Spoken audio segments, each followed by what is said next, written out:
প্ৰিয়সকল, আপুনি কেতিয়াও ঈশ্বৰে কাৰোবাৰ জীৱনত অদ্ভুত কাৰ্য কৰাৰ পাছত তেওঁলোকৰ জীৱনত কি হ'ল কেতিয়াবা আপুনি পৰীক্ষা কৰি চাইছেনে বাৰু?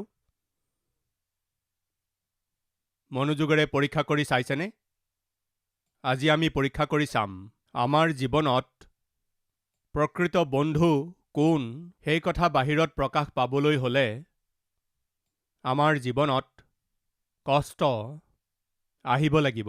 প্ৰিয়সকল, আপুনি কষ্টৰ মাজেৰে চকুলোৰ মাজেৰে যেতিয়া অতিক্ৰম হয় তেতিয়া আপোনাৰ কাষত বহি আপোনাক সান্তনা দিবৰ কাৰণে, আপোনাক সহায় দিবৰ কাৰণে, প্ৰয়োজন হ'লে একেলগে আপোনাৰ সৈতে চকুলো বোৱাবৰ কাৰণে যিয়ে আহি আপোনাৰ সৈতে বহে তেওঁৱেই প্ৰকৃত আৰু সঁচা বন্ধু হয়।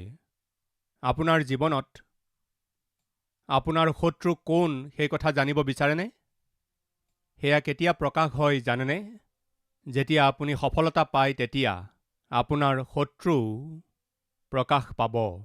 আপুনি যেতিয়া কষ্টৰ মাজেৰে পাৰ হয় আপোনাৰ প্ৰকৃত বন্ধু কোন প্ৰকাশ পাব, আৰু আপুনি যেতিয়া সফলতা লাভ কৰি আগবাঢ়ি যাব তেতিয়া আপোনাৰ আচল শত্ৰু কোন প্ৰকাশ পাই যাব।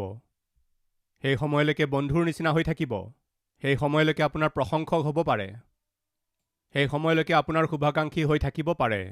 সেই সময়লৈকে আপোনাৰ সহায় হোৱা ব্যক্তি হৈ থাকিব পাৰে। কিন্তু যেতিয়া আপুনি সফলতা লাভ কৰি তেওঁলোকতকৈও উন্নত পোষ্ট আৰু পদবীত উপনীত হৈ যাব তেতিয়া তেওঁলোকৰ আচল ৰূপ প্ৰকাশ পাব। এই বিষয়টো আপোনাৰ জীৱনত কেতিয়াও নাপাহৰিব। আপোনাৰ জীৱনত ঈশ্বৰে আশীৰ্বাদ কৰাটো আপুনি বিচাৰি আছে, অদ্ভুত কাৰ্য কৰাটো আপুনি বিচাৰিছে, কিন্তু আপোনাৰ জীৱনত অদ্ভুত কাৰ্য হোৱাৰ পাছত সেই অদ্ভুত কাৰ্য যেতিয়া আপুনি আনন্দিত হয়, সেই অদ্ভুত কাৰ্যটো যেতিয়া আপুনি জীৱনত অনুভৱ কৰে আৰু সফলতা লাভ কৰি যেতিয়া আগবাঢ়ি যায় তেতিয়া শয়তান জানো মনে মনে থাকিব কওক? দেশৰ গোটেইবোৰ দুষ্ট আত্মাক সি আপোনাৰ কাষলৈ লৈ আহিব। মনত ৰাখিব কেনেকৈ? বাইবেলত কিছুমান লোকে পোৱা সফলতাবোৰ আৰু তেওঁলোকৰ জীৱনত যি অদ্ভুত কাৰ্য হৈছিল আৰু তাৰ পাছত যি পৰিণাম হৈছিল সেইবোৰৰ বিষয়ে মই আপোনাক ক'ব বিচাৰিছোঁ। প্ৰিয়সকল, যোচেফক দাস হিচাপে বেচি দিয়া হৈছিল। তেওঁক এখন ঘৰলৈ চাকৰ হিচাপে, কাম কৰা মানুহ হিচাপে লৈ যোৱা হৈছিল। তেওঁক কৰিবলৈ দিয়া সকলোবোৰ কাম তেওঁ ভালদৰে কৰিছিল, সততাৰে সৈতে কৰিছিল, পৰিশ্ৰমেৰে কৰিছিল। আৰু ইমানেই নহয়, তেওঁ অকলশৰে আছিল, তাত তেওঁৰ নিজৰ বুলি কোনোৱেই নাছিল। ঈশ্বৰ মোৰ সংগত আছে এই ভয়েৰে সৈতে, এই ভক্তিৰে সৈতে তেওঁ পবিত্ৰ জীৱন কটালে। প্ৰিয় ভাই ভনীসকল, এই চহৰত আপুনি অকলশৰে আছে নেকি? মা দেউতা আপোনাৰ লগত নাই? আপুনি যলৈকে যায়, যাৰ লগতেই যায়, যি কাম কৰিলেও, য'ত শুলেও, য'তেই ফুৰক, যিহকে খাওক, যিহকে পান কৰক, কোনেও গমেই নাপাব এই বুলি ভাবি মইমতালিৰে চলিবলৈ চেষ্টা কৰি আছে নেকি? তেন্তে শুনক, আপুনি নিজৰ হাতেৰেই ঈশ্বৰে আপোনাৰ বাবে যি সাঁচি ৰাখিছে সেই সকলো আশীৰ্বাদ আপুনি দূৰ কৰি আছে। এই সত্যক নাপাহৰিব। প্ৰিয়সকল, যোচেফ অকলে আছিল, তথাপিও সুন্দৰ আছিল, ডেকা আছিল, তথাপিও তেওঁক সোধ-পোছ কৰোতা কোনো নাছিল, তথাপিও তেওঁ নিজৰ আত্মিকতাৰ ৰক্ষা কৰি থাকিল। তাৰ পাছত কি হ'ল চাওঁ আহক। আদি পুস্তকৰ ৩৯ অধ্যায় আৰম্ভণিৰ কেইটামান পদ পঢ়িম। যোচেফক মিছৰলৈ নিয়া হলত যি ইছমাইলীয়াহঁতে তেওঁক লৈ গৈছিল, সিহঁতৰ হাতৰ পৰা এজন মিছৰীয়াই ফৰোন ৰজাৰ বিষয়াৰক্ষক সেনাপতি পুতিফৰে তেওঁক কিনি ল'লে। কিন্তু জিহুৱা যোচেফৰ সংগী হোৱাত তেওঁ ভাগ্যৱান লোক হ'ল আৰু নিজ মিছৰীয়া প্ৰভুৰ ঘৰত থাকিল। তাতে জিহুৱা যে তেওঁৰ সংগী হৈছে আৰু তেওঁ কৰা সকলো কৰ্ম জিহুৱাই তেওঁৰ হাততেই সামফল কৰিছে, ইয়াকে তেওঁৰ প্ৰভুৱে দেখিলে। এনেতে যোচেফে তেওঁৰ দৃষ্টিত অনুগ্ৰহ পাই তেওঁৰ পৰিচাৰক হ'ল। তাতে তেওঁৰ প্ৰভুৱে তেওঁক নিজ ঘৰৰ অধ্যক্ষ পাতি তেওঁৰ যি আছিল সকলোকে তেওঁৰ হাতত শোধাই দিলে। দাস আছিল, চাকৰ আছিল, কিন্তু ঈশ্বৰে তেওঁৰ লগত থাকি তেওঁ যি কাৰ্যকে কৰিছিল ঈশ্বৰে তেওঁক আশীৰ্বাদ কৰিছিল। সেই কথা পুতিফৰে দেখি এজন দাস হিচাপে চাকৰ হিচাপে লৈ যোৱা হোৱা যোচেফক তেওঁৰ গোটেই ঘৰৰ এজন অধ্যক্ষ হিচাপে প্ৰমোচন দি দিলে। তেওঁক ইমানেই উন্নত অৱস্থালৈ নিলে যে তেওঁৰ নিজৰ সকলোবোৰ যোচেফৰ হাতত সোধাই দিলে। যিহেতু তোমাৰ হাতত আছে এতিয়া, মোৰ একোৰে ভয় নাই, তুমিয়ে চম্ভালা, এই বুলি কৈ তেওঁ যোচেফক এটা অদ্ভুত প্ৰমোচন দি দিলে। প্ৰিয়সকল, যোচেফ বহুত আনন্দিত হৈছিল চাগৈ আৰু এইদৰে ভাবিছিল চাগৈ, প্ৰভু, মোৰ ককাইহঁতে মোৰ পিতৃৰ পৰা মোক দূৰ কৰি তেওঁৰ প্ৰেমৰ পৰা মোক বঞ্চিত কৰিলে, মোক এজন দাস আৰু চাকৰ হিচাপে এই ঘৰলৈ লৈ অহা হ'ল।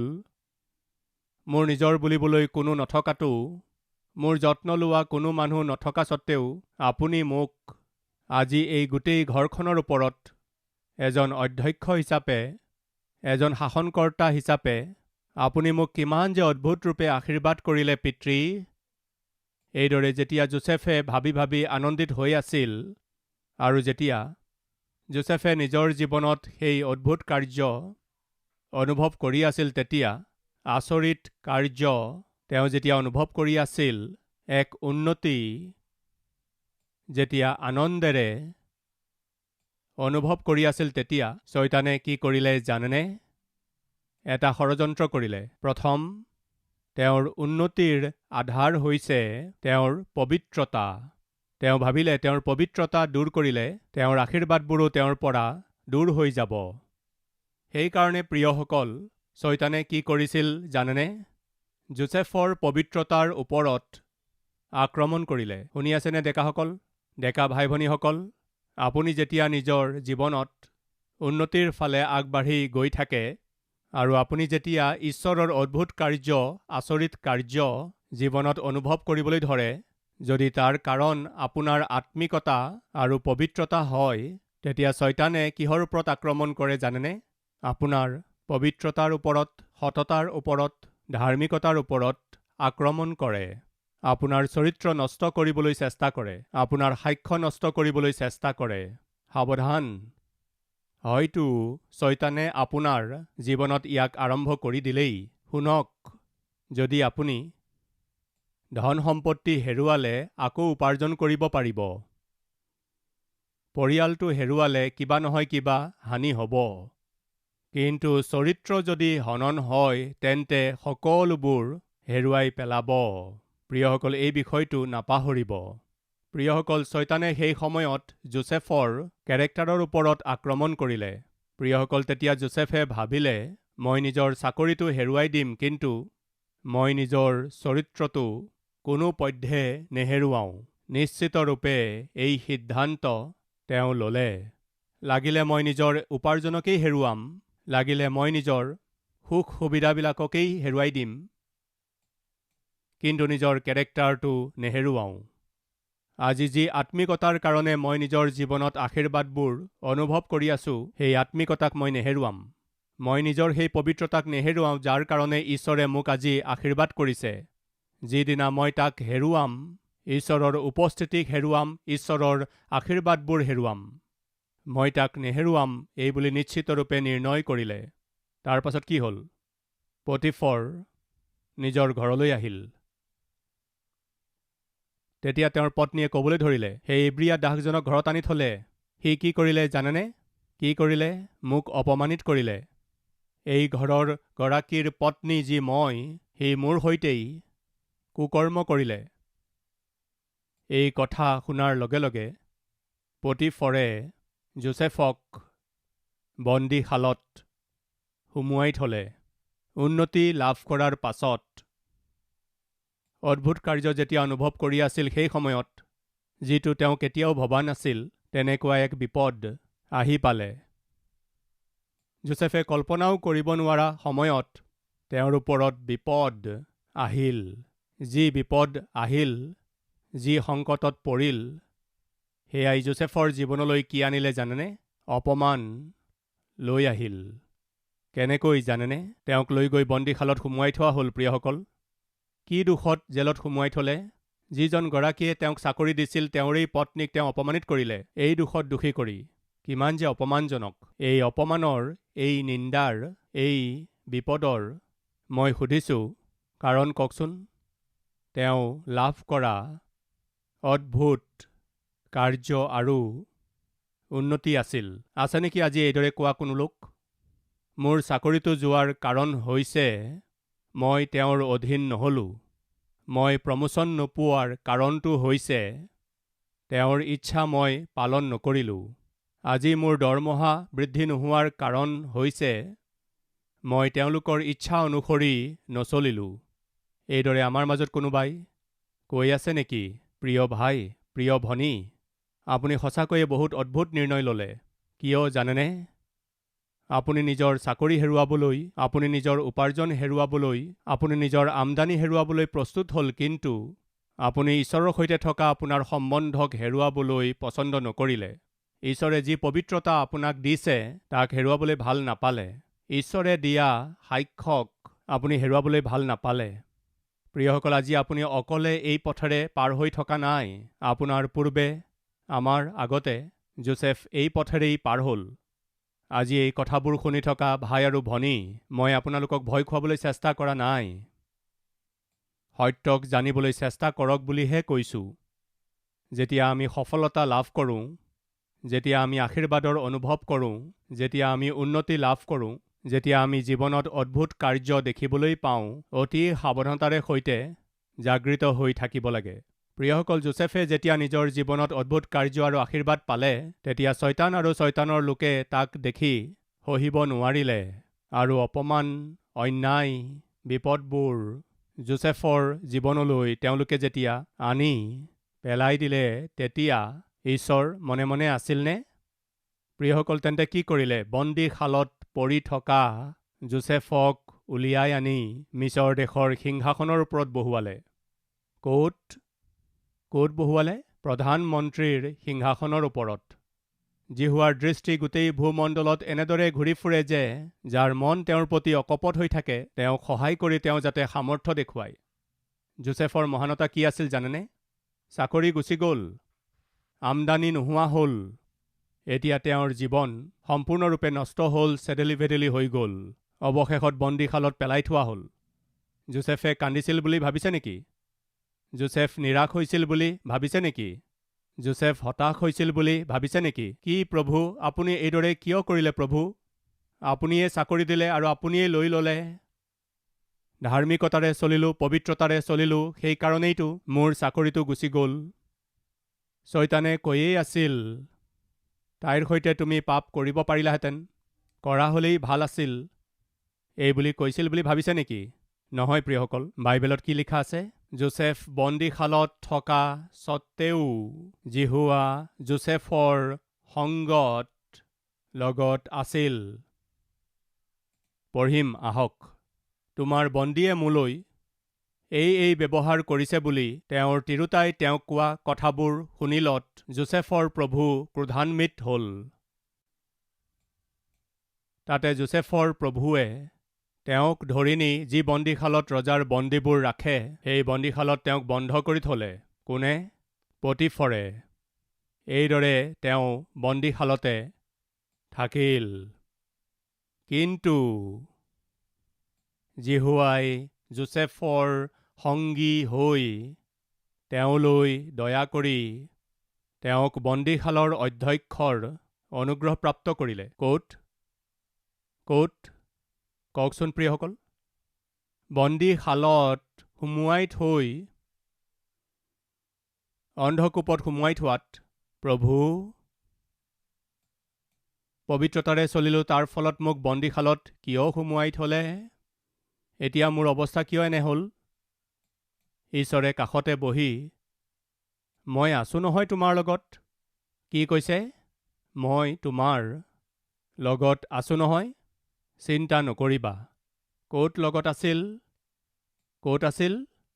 বিপদৰ মাজত, সংকটৰ মাজত, অপমানৰ মাজত, অন্যায়ৰ মাজত, বন্দীশালৰ অন্ধকূপৰ ভিতৰত ঈশ্বৰে নিজৰ সন্তানবিলাকক কেতিয়াও এৰি নিদিয়ে। যোচেফে ঈশ্বৰৰ সহভাগিতাৰ অবিহনে উত্তম পদবীত থকাটো বেটাৰ বুলি ক'বনে বাৰু? নে ঈশ্বৰৰ লগত থাকক, পষ্টটোও গুচি যাওক আৰু সেই বন্দীশালত থাকক এইবুলি ক'ব? আপুনিয়ে কওক, ঈশ্বৰৰ লগত থাকি বন্দীশালত থকাটো উচিত নে ঈশ্বৰৰ অবিহনে সিংহাসনত বহি থকা উচিত? কওকচোন প্ৰিয়সকল। তেন্তে আপুনি এতিয়া কি বিচাৰিব কওক? যোচেফ যেতিয়া বন্দীশালত আছিল তেতিয়া তেওঁ অকলে নাছিল প্ৰিয়সকল। যিজন ঈশ্বৰৰ ওপৰত যোচেফে বিশ্বাস কৰিছিল, যোচেফ যেতিয়া কষ্টত আছিল তেতিয়া সেই ঈশ্বৰজন তেওঁক মুক্ত কৰিবলৈ স্বৰ্গৰ পৰা নামি আহিল প্ৰিয়সকল। আমাৰ জীৱনৰ কষ্টই প্ৰকৃত বন্ধুসকলক প্ৰকাশ কৰি দিয়ে। সফলতাই আমাৰ শত্ৰুবোৰক প্ৰকাশ কৰি দিয়ে। আজি যোচেফৰ কষ্টৰ সময়ত প্ৰকৃত বন্ধুজন আহি গ'ল প্ৰিয়সকল। কোন হয় সেই প্ৰকৃত বন্ধু? কওকচোন। জিহুৱা। সফলতা পাই গ'ল, উন্নতি পাই গ'ল, অদ্ভুত কাম হ'ল। শয়তান মনে মনে নাছিল, বিপদ লৈ আহিল, অপমান লৈ আহিল, সংকট লৈ আহিল, বন্দীশালৰ অন্ধকাৰ কোপত সুমুৱাই থলে। এতিয়া শয়তানে ভাবিলে ইয়াৰ চব শেষ হ'ল আৰু। যোচেফৰ সকলো শেষ হ'ল। বিপদৰ মাজেৰে, সংকটৰ মাজেৰে, অপমানৰ মাজেৰে, অন্যায়ৰ মাজেৰে যোচেফ পাৰ হ'ব লগা হ'ল। তথাপিও প্ৰিয়সকল, তেওঁ ঈশ্বৰক নেৰিলে। তাৰ ফলস্বৰূপে ঈশ্বৰে যোচেফক দেশৰ ওপৰত শাসন কৰোঁতা পদবীলৈকে উপনীত কৰালে। মোৰ জীৱনত ঈশ্বৰে যেতিয়া অদ্ভুত কাৰ্য কৰিলে, সেই অদ্ভুত কাৰ্য দেখি সহ্য কৰিব নোৱাৰা শয়তানে সংকট হ'ব পাৰে, বিপদ হ'ব পাৰে, অন্যায় হ'ব পাৰে, সি যিকোনো বস্তু আনিব পাৰে। কিন্তু মই এই সকলোৰ মাজত নিজৰ ঈশ্বৰক কেতিয়াও নেৰিম, যাৰ ফলস্বৰূপে ঈশ্বৰে মোক সেই অৱস্থাৰ পৰা কল্পনা কৰিব নোৱাৰা উন্নত অৱস্থালৈ লৈ যাব। বিশ্বাস কৰা সকলে মোৰ সৈতে প্ৰাৰ্থনা কৰিবনে?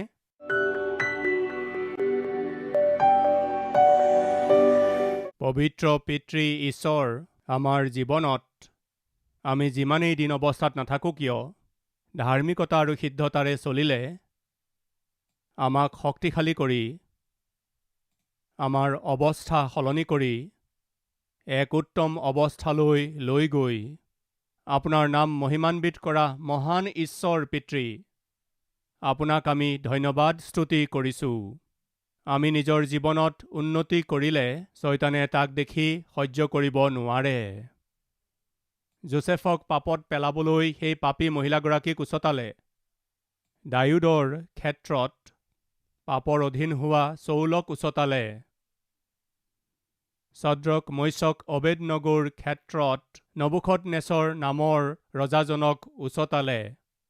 তেনেকৈয়ে আমাৰ জীৱনতো আমাৰ উন্নতিক দেখি বাধা প্ৰদান কৰিবৰ বাবে, আমাৰ জীৱনত আমি যাতে অদ্ভুত কাৰ্য অনুভৱ কৰিব নাপাওঁ, তাৰ বাবে শয়তানে কাৰোবাক নহয় কাৰোবাক উচতায়। তেওঁলোকে আমাৰ জীৱনলৈ বিপদ আপদ, সংকট, অপমান, অন্যায় লৈ আহিলে পিতৃ, আমি আপোনাক প্ৰশ্ন নকৰি, আমি আপোনাক নিন্দা নকৰি, হতাশ আৰু নিৰাশ নহৈ যদি ধৈৰ্য ধৰি থাকোঁ, সহনশীলতা আৰু বিশ্বাসেৰে সৈতে আপোনাত নিৰ্ভৰ কৰি যদি থাকোঁ, যি হেৰুৱালোঁ তাতকৈও 100 গুণ অধিক আশীৰ্বাদবোৰ পুনৰাই আমি পাম। এয়া সত্য। এই বাৰ্তা আমি গোটেই জীৱন নাপাহৰিবলৈ দয়া কৰক। প্ৰত্যেকৰে হৃদয়ত এই বাৰ্তাক থিৰে ৰাখক। যীশুৰ নামেৰে মাগিছোঁ পিতৃ। আমেন।